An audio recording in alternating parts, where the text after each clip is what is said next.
C'est pour ça que j'ai demandé qu'on fasse la foire aux outils, parce que je pense que d'abord la visibilité des outils, une façon pour les différentes AMO de se rencontrer et d'échanger entre elles, une façon pour elles aussi de présenter à l'ensemble du secteur de réalisation pratique, et puis aussi, puisqu'on a élargi vraiment le public d'invitation cette année, montrer à des futurs praticiens, des assistants sociaux, des éducateurs, etc., que quand ils rencontreront certaines difficultés, il y a des outils qui existent, certains, et puis que suffit quelquefois d'avoir des secours à son imagination et que des outils, on peut en créer, quoi.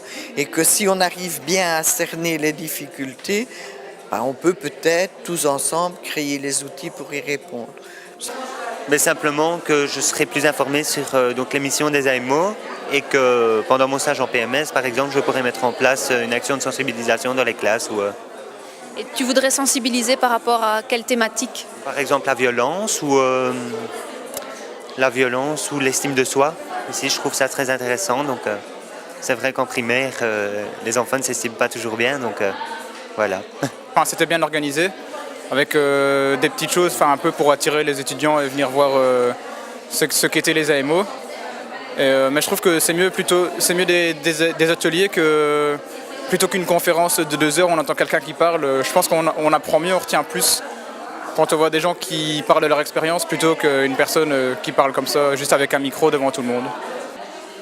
Les outils ici, ce qui est intéressant, c'est de les voir concrètement. Par exemple, le folder, le petit sous-main qui est réalisé au niveau de la commission justice et CAJ, TEU, le parcours socio-judiciaire d'un jeune.